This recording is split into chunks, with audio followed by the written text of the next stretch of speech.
السلام علیکم ورحمۃ اللہ وبرکاتہ۔ اعوذ باللہ من الشیطان الرجیم، بسم اللہ الرحمن الرحیم،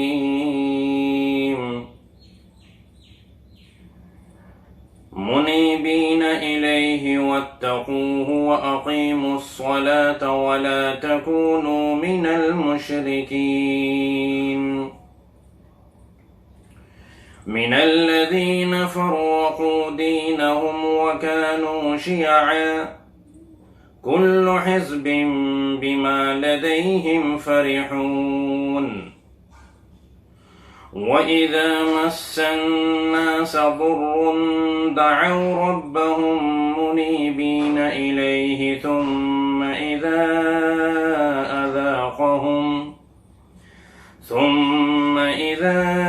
أذاقهم منه رحمة إذا فريق منهم بربهم يشركون ليكفروا بما آتيناهم فتمتعوا فسوف تعلمون أم أنزلنا عليهم سلطانا فهو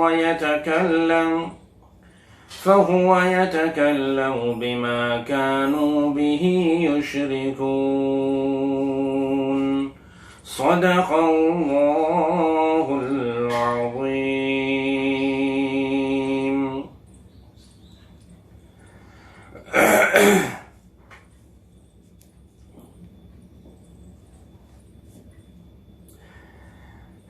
یہ سورہ روم کی آیت نمبر 31، 32، 33، 34 اور 35 5 آیتیں تلاوت کی گئی ہیں۔ اللہ تبارک و تعالی نے جیسے کہ پچھلی آیت میں فرمایا کہ یہ دین اسلام دین فطرت ہے، یعنی کہ پیدائشی طور پر ہر آنے والا دین اسلام پر ہی آتا ہے۔ قدرتی طور پر اللہ تبارک و تعالی نے اس کے مزاج میں حق کو قبول کرنے کی ایک صلاحیت رکھی ہے۔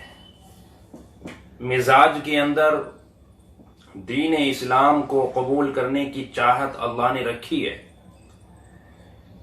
لیکن دنیا میں جیسا ماحول ملتا ہے انسان اسی ماحول میں ڈھل کر اپنا عقیدہ وہی بنا لیتا ہے جس عقیدے کو وہ اپنے ارد گرد دیکھتا ہے اور پاتا ہے۔ چنانچہ اللہ رب العزت اس آیت نمبر 31 میں ایمان والوں کو نصیحت فرما رہے ہیں کہ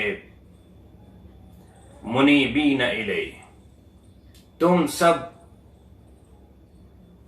اس اللہ کی طرف ہی مکمل طور پر رجوع ہو جاؤ، مکمل طور پر اپنا رخ تم اللہ کی طرف ہی کر لو، اور دین اسلام جو دین فطرت ہے اس کا مکمل طور پر اتباع کرنے والے بنو۔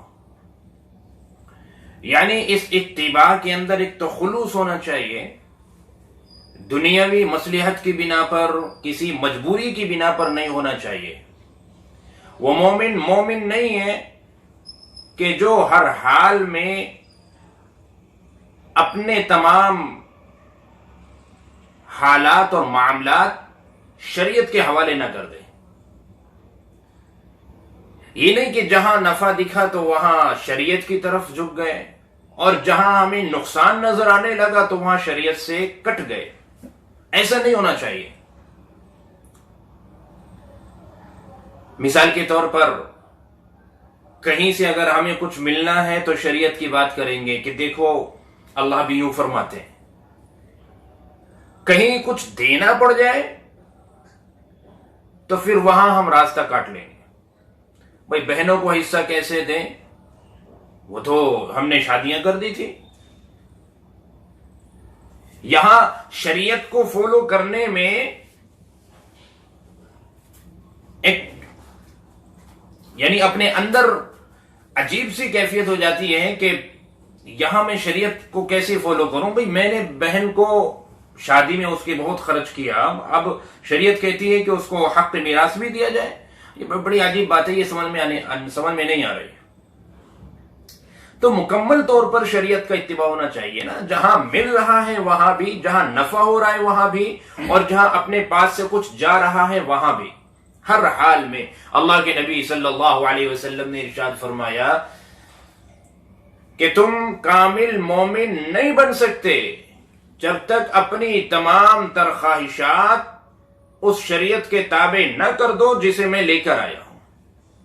یہ ہے منیبین الیہ، مکمل طور پر اللہ کی طرف رجوع، اپنے تمام معاملات کو اللہ اور اس کے رسول صلی اللہ علیہ وسلم کے حوالے کر دینا کہ میں راضی ہوں، جو فیصلہ قرآن کریم کا ہوگا، جو فیصلہ احادیث سے ثابت ہوگا شریعت کی روشنی میں اس فیصلے پر راضی ہوں.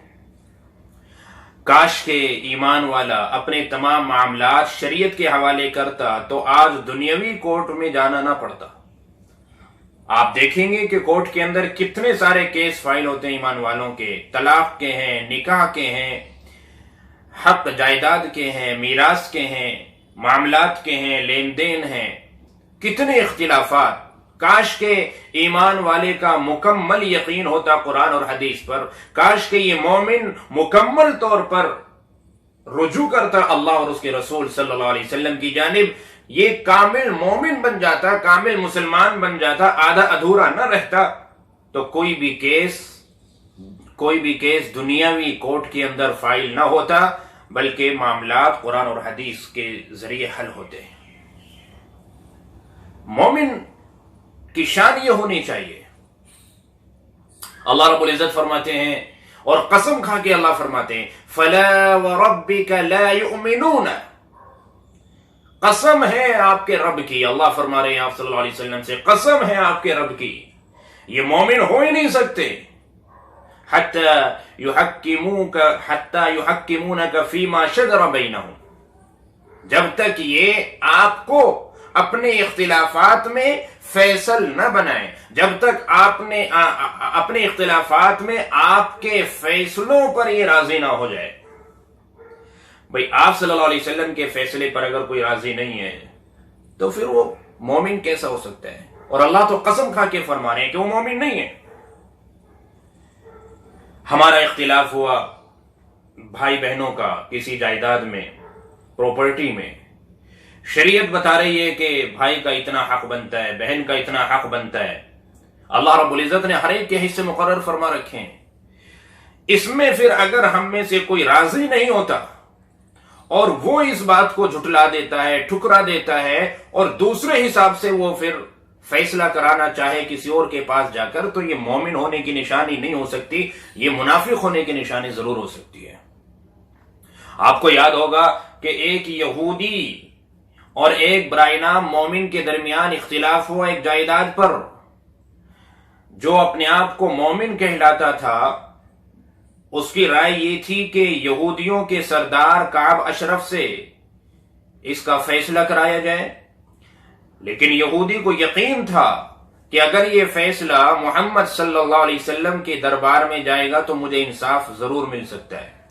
اسے معلوم تھا کہ ہمارا سردار وہ انصاف نہیں کر پائے گا، لیکن محمد صلی اللہ علیہ وسلم کی عادات، ان کے اخلاق، ان کی صفات جو ہر ایک پر عیاں تھی، ہر ایک پر ظاہر تھی، روشن تھی، تو وہ جانتے تھے کہ آپ ناانصافی نہیں کریں گے.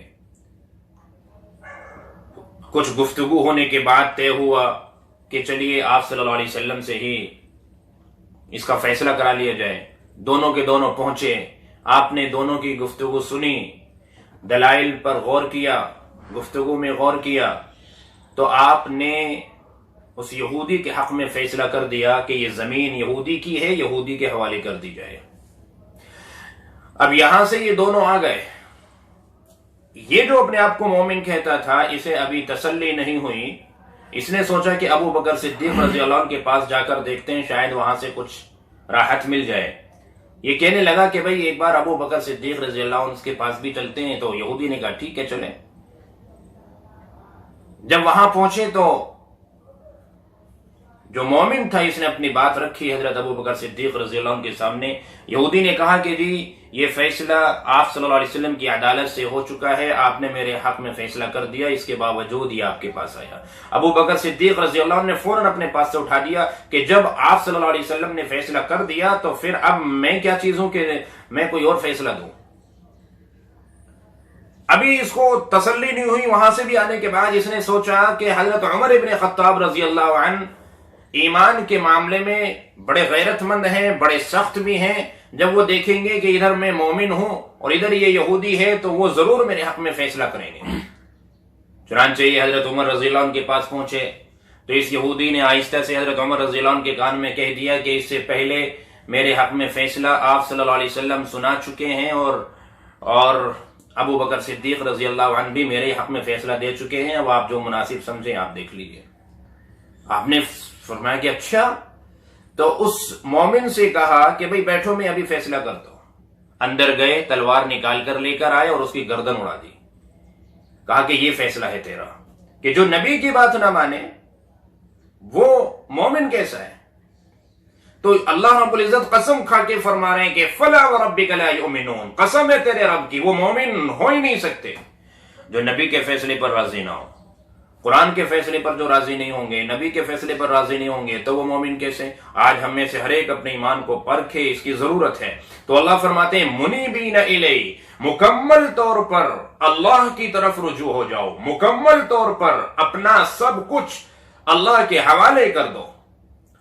واتقوہ، اور اس سے ڈرتے رہو. یہ دین فطرت کے، دین اسلام پر قائم رہنے کے اصول ہیں. یعنی اگر ہم یہ چاہتے ہیں کہ دین فطرت پر قائم رہیں، دین اسلام پر قائم رہیں، تو اس کے لیے ضروری ہے کہ مکمل طور پر اللہ کی طرف ہمیں رجوع ہونا ہے. اپنے تمام حالات اور معاملات ہمیں شریعت کے حوالے کرنے ہیں اور شریعت کے حوالے سے ہی فیصلے کرانے ہیں.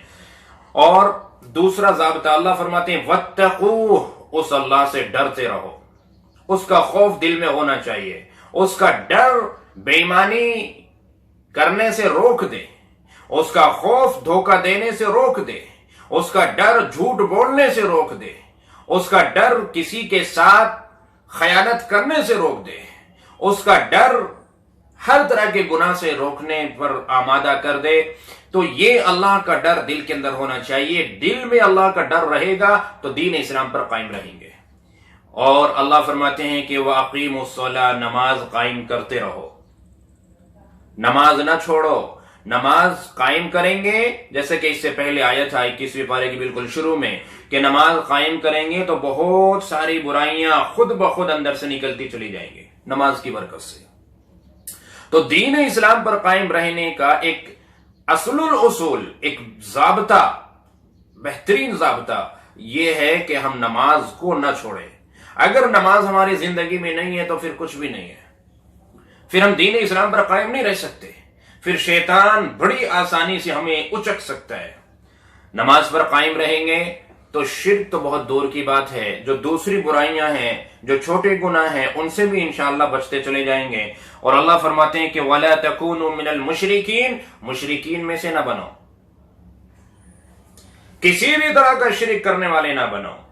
نہ ظاہری شرک، نہ باطنی شرک، نہ بڑا شرک، نہ چھوٹا شرک.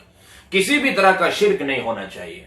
کیونکہ شرک جس طرح ایک ظاہری شرک ہوتا ہے، بڑا شرک ہوتا ہے، تو باطنی شرک بھی ہوتا ہے، چھوٹا شرک بھی ہوتا ہے، خفیہ پوشیدہ شرک بھی ہوتا ہے، اور وہ بڑا خطرناک ہوتا ہے. آپ صلی اللہ علیہ وسلم نے صحابہ کرام کو دجال کا ذکر کرتے ہوئے سنا تو آپ نے فرمایا کہ تم دجال کا ذکر کر رہے ہیں کہ جی ہاں. آپ نے فرمایا کہ دجال کے فتنے سے بھی زیادہ سخت اندیشہ مجھے اس بات کا ہے کہ تم شرک خفی میں نہ مبتلا ہو جاؤ. شرک خفی، پوشیدہ شرک. آپ صلی اللہ علیہ وسلم نے دجال کے فتنے سے بھی زیادہ سخت بتایا ہے شرک خفی کو. اب یہ شرک خفی کیا ہے؟ آپ نے فرمایا شرک خفی یہ ہے کہ کوئی شخص نماز اس وجہ سے سنوار کر اچھی طریقے سے پڑھے کہ کوئی اسے دیکھ رہا ہے، اس لیے سے وہ نماز سنوار کے پڑھ رہا ہے، لمبی نماز پڑھ رہا ہے، رکوع سجدہ اچھی طرح سے کر رہا ہے کہ کوئی اسے دیکھ رہا ہے. یہ ہے شرک خفی. جو نماز اللہ کے لیے ہونی چاہیے تھی وہ نماز اس شخص کے لیے ہو گئی جو دیکھ رہا ہے. نماز سنوار کر اچھی طریقے سے اللہ کے لیے پڑھنی چاہیے تھی، لیکن یہ نماز اب دوسرے کے لیے پڑھ رہا ہے۔ تو لہذا ہر طرح کے شرک سے بچنا ہے۔ یہ اصول اور ضابطے اللہ نے بتا دیے کہ دین اسلام پر قائم رہنے کا ضابطہ کیا ہے؟ مکمل طور پر اللہ کی طرف رجوع ہو جائے، اپنے تمام حالات اور معاملات شریعت کی طرف، شریعت کے حوالے کر دیں، خواہشات اپنی شریعت کے حوالے کر دیں، اپنی خواہشات پہ نہ چلیں بلکہ شریعت پر چلیں، اور اللہ سے ڈرتے رہیں، نماز قائم کرتے رہیں، ہر طرح کے شرک سے بچتے رہیں۔ من الذین فرقوا دینہم وکانوا شیعا، آپ ان لوگوں میں سے نہ بنے جنہوں نے اپنے دین کو ٹکڑے ٹکڑے کر دیا، مختلف گروہوں میں، جماعتوں میں تقسیم ہو گئے۔ ہر ایک نے اپنی پسند کے مطابق ایک نیا راستہ اختیار کر لیا۔ چونکہ جب انسان اپنے نفس کا غلام بن جاتا ہے اور اپنی خواہشات کا اتباع کرنے لگتا ہے تو پھر وہ شریعت پہ نہیں چلتا، وہ اپنی خواہشات پہ چلتا ہے۔ اسے جو طریقہ پھر اچھا لگتا ہے وہ اسے اختیار کر لیتا ہے، وہ شریعت کو چھوڑ دیتا ہے، بالائے طاق رکھ دیتا ہے شریعت کو۔ تو اللہ فرما رہے ہیں کہ ان لوگوں میں سے نہ بننا جنہوں نے اپنے دین کو ٹکڑے ٹکڑے کر دیا اور وہ بہت سے فرقوں میں تقسیم ہو گئے۔ کیونکہ اصل جو دین تھا، دین اسلام تھا، لوگ اس سے منحرف ہوئے۔ لوگوں نے جب اپنی خواہشات پہ چلنا شروع کیا تو دین اسلام کو چھوڑ کر کوئی آگ کی پرستش کرنے لگا، کوئی سورج کو دیوتا ماننے لگا، کوئی چاند کی پوجا کرنے لگا، کوئی ستاروں کو سب کچھ سمجھنے لگا، کسی نے دریا کو اپنا خدا مان لیا تو کسی نے زمین کو اپنا خدا مان لیا، کسی نے کسی جانور کو اپنا خدا کوئی مان بیٹھا اور اس کے سامنے سربسجود ہونے لگا، کسی نے فرشتوں کو، کسی نے جناتوں کو، کسی نے درختوں کو، کسی نے کسی اور چیز کو۔ تو اس لیے اللہ فرماتے ہیں کہ اگر وہ سب دین اسلام پر رہتے تو ایک مذہب رہتا نا، ایک مذہب رہتا، لیکن دین اسلام پر نہیں رہے، اپنی خواہشات کے مطابق۔ اور پھر ان میں سے ہر ایک کا ایک لیڈر الگ بن گیا، اور اس لیڈر نے جو باتیں ان کے سامنے رکھی انہوں نے اس کو فالو کرنا شروع کر دیا، اور پھر آہستہ آہستہ وہ فرقہ بن گیا۔ تو لہذا اللہ فرما رہے ہیں فرقوں میں نہ بٹو، دین اسلام پر قائم رہو، ایک بن کے رہو، الگ الگ فرقوں کے اندر نہ بٹو، الگ الگ گروپ نہ بناؤ، الگ الگ جماعتی نہ بناؤ۔ حالانکہ اللہ کے نبی صلی اللہ علیہ وسلم نے ارشاد فرمایا کہ میری امت میں بھی 73 فرقے ہوں گے۔ یہودیوں میں 72 ہوئے تھے، فرمایا کہ میری امت ایک قدم اور آگے جائے گی، لیکن ان 73 فرقوں میں ایک فرقہ ہے جو جنت میں جائے گا۔ آج مسلمانوں میں سے ہر کوئی یہ کہتا ہے کہ وہ جنت میں جانے والا میں ہوں۔ اللہ کے نبی صلی اللہ علیہ وسلم نے اس کی کسوٹی ہمیں دے دی ہے کہ ہم اس پر اپنے آپ کو پرکھیں کہ واقعیتاً میں ہی ہوں وہ جنت میں جانے والا، میں ایسا تو نہیں کہ میں گمراہی کی طرف چلے گیا۔ چنانچہ آپ صلی اللہ علیہ وسلم نے فرمایا کہ ما انا علیہ واصحابی، جنت میں جانے والا گروہ وہ ہوگا، وہ جماعت ہوگی جو میرے اور میرے صحابہ کے طریقے پر ہوگی۔ ہمیں اس پر پرکھنا ہے اپنے آپ کو کہ میں جس شریعت کو فالو کر رہا ہوں، میں جن مسائل کو اپنا رہا ہوں، میں جو طریقہ کار اختیار کر رہا ہوں، وہ آپ صلی اللہ علیہ وسلم سے اور آپ کے صحابہ سے دونوں سے میچ کرتا ہے کہ نہیں۔ اگر صرف آپ صلی اللہ علیہ وسلم سے ہم میچ کریں، صحابہ کو چھوڑ دیں تو بھی گمراہ ہو گئے، اور صحابہ کو پکڑیں اور آپ کو چھوڑ دیں تو بھی گمراہ۔ ہمیں دونوں کو لے کے چلنا ہے، شریعت ہماری مکمل تبھی ہوگی۔ تو لہذا اپنی خواہشات کے مطابق نہ چلیں، جو شریعت بتائے وہ ہم اس پر چلیں۔ اب بہت سے جو فرقے مسلمانوں کے اندر بھی ہو گئے، تو کچھ لوگ کہتے ہیں کہ یہ حنفی، شافعی، مالکی، حنبلی یہ بھی فرقے ہو گئے۔ یہ فرقے نہیں ہیں، یہ امام مالک، امام ابو حنیفہ انہوں نے اپنا کوئی گروہ نہیں بنایا، انہوں نے تو قرآن اور حدیث سے مسائل نکال کر اپنے اپنے دلائل کی روشنی میں پیش کر دیا۔ اب ہم بحیثیت معلم کے، بحیثیت استاذ کے، کہ امام ابو حنیفہ بحیثیت معلم کے ہیں اور انہوں نے جو طریقہ قرآن اور حدیث سے جو مسائل نکال کر ہمارے سامنے رکھے ہیں، ہم ان کو فالو کرتے ہیں۔ اور جب ہم گہرائی سے دیکھتے ہیں تو اکثر تقریباً تمام تر مسائل کے دلائل ہمیں نظر آتے ہیں۔ امام ابو حنیفہ رحمۃ اللہ علیہ اور ان کی جماعت نے کوئی بھی کام ایسا نہیں کیا جو قرآن حدیث سے ہٹ کر ہو، صحابہ کرام سے اور آپ صلی اللہ علیہ وسلم سے ہٹ کر ہو۔ امام شافعی انہوں نے اپنے دلائل کی روشنی میں ایک طریقہ پیش کیا، یعنی کہ مسائل پیش کیے لوگوں کے سامنے۔ دراصل یہ جو چاروں میں اختلاف ہوا ہے یہ فطری اختلاف ہے۔ صحابہ کے امام ابو حنیفہ رحمۃ اللہ علیہ کوفے کے اندر پیدا ہوئے، وہاں جو صحابہ تھے امام ابو حنیفہ نے ان سے جو سیکھا وہ امت کے سامنے پیش کیا۔ امام مالک مدینے میں پیدا ہوئے، وہاں جو صحابہ تھے انہوں نے وہاں ان سے جو سیکھا تو وہ امت کے سامنے پیش کیا۔ امام شافعی رحمۃ اللہ علیہ مکے میں پیدا ہوئے، وہاں جو صحابہ تھے ان سے جو سیکھا انہوں نے وہ امت کے سامنے پیش کیا۔ امام احمد ابن حنبل امام شافعی کے شاگرد ہیں، انہوں نے جو سیکھا تو وہ امت کے سامنے پیش کیا۔ اسی لیے زیادہ تر مسائل امام احمد ابن حنبل کے شافعی مسلک سے ملتے ہیں۔ تو غرض یہ ہے کہ یہ کوئی نیا فرقہ نہیں ہے، نیا فرقہ وہ ہے جو ہمیں قرآن سے ہٹا دیتا ہے یا حدیث سے ہٹا دیتا ہے، شریعت کے اندر کوئی اختلاف پیدا کرتا ہے۔ تو بہرحال اللہ رب العزت فرماتے ہیں کہ تم ایسے ہرگز نہ بنو، تم اپنے اعمال اس پر پرکھو کہ میرا یہ عمل قرآن اور حدیث کے مطابق ہے یا نہیں۔ تو اللہ فرماتے ہیں کہ ایسے نہ بنو کہ جنہوں نے اپنے دین میں اپنے مذہب میں پھوٹ ڈال دی، جنہوں نے اس کو پارا پارا کر دیا اور مختلف جماعتوں میں تقسیم ہو گئے۔ کل حزب بما لدیہم فرحون، اور ہر شخص اپنے اس طریقے میں خوش ہے جو اس کے پاس ہے۔ یعنی کوئی یہودی ہے تو یہودیت پر خوش ہے، اسی کو حق سمجھ رہا ہے، کوئی عیسائی ہے تو اس کو حق سمجھ رہا ہے، اسی میں وہ خوش ہے، کوئی مجوسی آگ کا پرستش کرنے والا ہے تو وہ اسی میں خوش ہے، اسی کو حق سمجھ رہا ہے، کوئی اور کسی مذہب کو فالو کرنے والا ہے تو وہ اسی میں مست ہے اور اسی میں وہ خوش ہے، اسی کو حق پہ سمجھ رہا ہے۔ حالانکہ حق تو وہ ہے جو اللہ نے نازل کیا ہے، اور وہ کون سا ہے؟ آپ صلی اللہ علیہ وسلم کا طریقہ اور آپ کے صحابہ کا طریقہ۔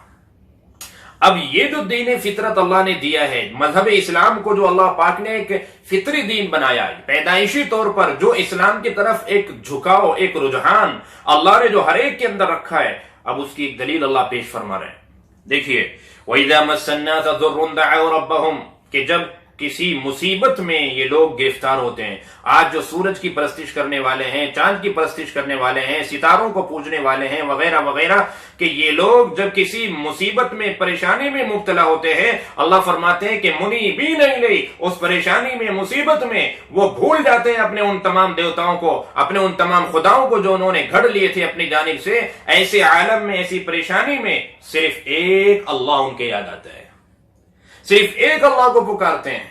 اگر یہ صلاحیت پیدائشی طور پر یہ نہ لے کر آئے ہوتے تو پھر یہ اللہ کی طرف جھکاؤ ان کا نہ ہوتا اور اپنے رب کو ایسی مصیبت میں نہ پکارتے۔ یہ خود اس بات کی دلیل ہے کہ اللہ تبارک و تعالی نے دین اسلام کو ایک فطری مذہب بنایا ہے، پیدائشی طور پر ایک جھکاؤ اللہ رب العزت نے ہر ایک کے اندر رکھا ہے دین اسلام کی طرف۔ ثم اذا ذاقهم منه رحمہ، پھر جب اللہ رب العزت انہیں راحت دے دیتے ہیں، اس مصیبت سے، پریشانی سے نکال دیتے ہیں، اس بیماری سے چھٹکارا دے دیتے ہیں، صحت دے دیتے ہیں، تندرستی دے دیتے ہیں، تو اذا فریق منہم بربہم یشرکون، تو پھر ان میں سے ایک جماعت یعنی اکثر لوگ ایسے ہیں کہ جو شرک کرنے لگتے ہیں۔ جب تک مصیبت میں تھے تو اپنے اللہ کو پکار رہے تھے اور چھوڑ دیے تھے انہوں نے سارے باطل معبود، لیکن جب وہ مصیبت ٹل گئی تو گویا کہ اللہ نے کچھ کیا ہی نہیں، یہ سب کچھ انہوں نے کیا ہے۔ پھر اسے منسوب کر دیتے ہیں، کوئی کسی ولی کی طرف منسوب کرتا ہے، کسی دیوی دیوتا کی طرف منسوب کرتا ہے، کوئی کسی اور کی طرف منسوب کر دیتا ہے اور اپنے اللہ کو بھول جاتے ہیں۔ لِيَكْفُرُوا بِمَا آتَيْنَاهُمْ، اس کا نتیجہ یہ نکلتا ہے کہ جو نعمت اللہ نے دی ہے اس کی ناشکری کر بیٹھتے ہیں، چونکہ شکر یہ ہے کہ اس رب کا شکر ادا کیا جائے اور یہ یقین کیا جائے کہ یہ شفا اسی رب نے دی ہے، یہ اولاد اسی رب نے دی ہے، یہ روزی اسی رب نے دی ہے، یہ مصیبت اسی رب نے ٹالی ہے۔ ہونا تو یہ چاہیے تھا نا، لیکن اس کے برعکس ہوتا ہے۔ بڑے افسوس کی بات ہے، اللہ کو بھول جاتے ہیں، دنیا جہاں کی طرف ان چیزوں کو موڑنے لگتے ہیں۔ فتمتعوا، اللہ فرماتے ہیں کوئی بات نہیں، کچھ دن مزے کر لو اپنی خواہشات کے مطابق، اپنی مرضی کے مطابق، جیسا تم کر رہے ہو کرتے رہو، کوئی بات نہیں۔ فسوف تعلمون، بہت جلد تمہیں پتہ چل جائے گا، جب تم میرے پاس آؤ گے تو میں بتا دوں گا کہ تم کیا کر کے آئے ہو دنیا کے اندر۔ تو ایک فطری جو تقاضا ہے اندر کا، پریشانی اور مصیبت کے وقت میں پتہ چل جاتا ہے، یہ بات کلیئر ہو جاتی ہے، سپشٹ ہو جاتی ہے کہ ایک اللہ کی طرف رجحان انسان کا ہو جاتا ہے، اور جو فطری اللہ پاک نے حق قبول کرنے اور اس کو پہچاننے کی صلاحیت رکھی ہے تو کہیں نہ کہیں وہ ابھر کے آتی ہے۔ تو فطری طور پر تو اس بات کی شہادت مل رہی ہے، گواہی مل رہی ہے کہ مذہب اسلام ہی برحق ہے، ایک اللہ کی عبادت کی جائے، یہی صحیح راستہ ہے، باقی سب غلط راستے ہیں۔ تو کیا اب اس کے علاوہ ام انزلنا علیہم سلطانا، اللہ نے کوئی اور سند، کوئی اور دلیل ان کو ایسی دے رکھی ہے کیا؟ فہو یتکلم، جو دلیل جو سند انہیں یہ بتاتی ہو کہ ہاں اللہ کے کچھ شریک بھی ہیں، بما کانوا بہ یشرکون، اللہ رب العزت کے ساتھ جن لوگوں کو یہ شریک ٹھہراتے ہیں، جن کی عبادت کر رہے ہیں، کوئی دلیل کوئی سند ہے ایسی جو یہ کہتی ہو کہ ہاں یہ شریک ہے اللہ کے؟ نہ کوئی دلیل ایسی ہے، نہ عقلی طور پر یہ ثابت ہوتا ہے، نہ فطری طور پر کوئی تقاضا اس کی گواہی دیتا ہے، تو پھر کیوں اللہ کے علاوہ اوروں کی عبادت میں لگے ہوئے ہیں؟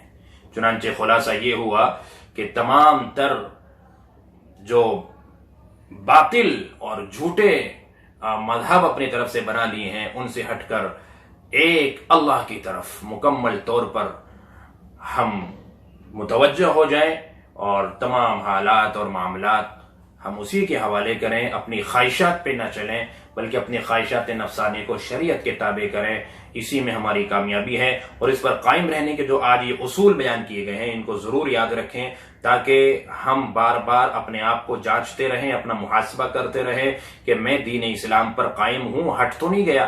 تو یہ اصول اور ضابطے جب تک ہماری زندگی میں رہیں گے، ہم ان پر چلتے رہیں گے تو انشاءاللہ دین اسلام پر قائم رہیں گے۔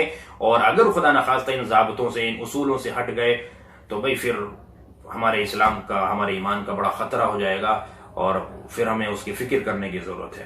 تو اخیر میں پھر میں آپ کو بتا دوں کہ دین اسلام پر قائم رہنے کے اصول کیا کیا ہیں۔ نمبر 1، اپنی خواہشات، اپنی ضروریات، اپنے معاملات، اپنے حالات مکمل طور پر شریعت کے تابع کر دینا، مکمل طور پر اللہ کی طرف رجوع ہو جانا۔ اور نمبر 2، اللہ کا ڈر اور خوف اپنے اندر پیدا کرنا۔ نمبر 3، نماز قائم کرتے رہنا۔ نمبر 4، ہر طرح کے شرک سے بچتے رہنا، اور اپنے مذہب کے اندر پھوٹ نہ ڈالنا، کوئی اور گروہ بنا کر الگ جماعت نہ بنا لینا، بلکہ مسلمانوں کی جماعت کے ساتھ رہنا، اپنے آپ کو پرکھتے رہنا کہ میرا عقیدہ اور میرا عمل آپ صلی اللہ علیہ وسلم اور آپ کے صحابہ کے مطابق ہے یا نہیں ہے۔ اگر نہیں ہے تو پھر بہت فکر کرنے کی ضرورت ہے۔ تو یہ اصول اور ضابطے ہیں، اللہ تبارک و تعالی ہمیں صحیح سمجھ عطا فرمائے اور عمل کرنے کی توفیق عطا فرمائے۔ السلام علیکم ورحمۃ اللہ۔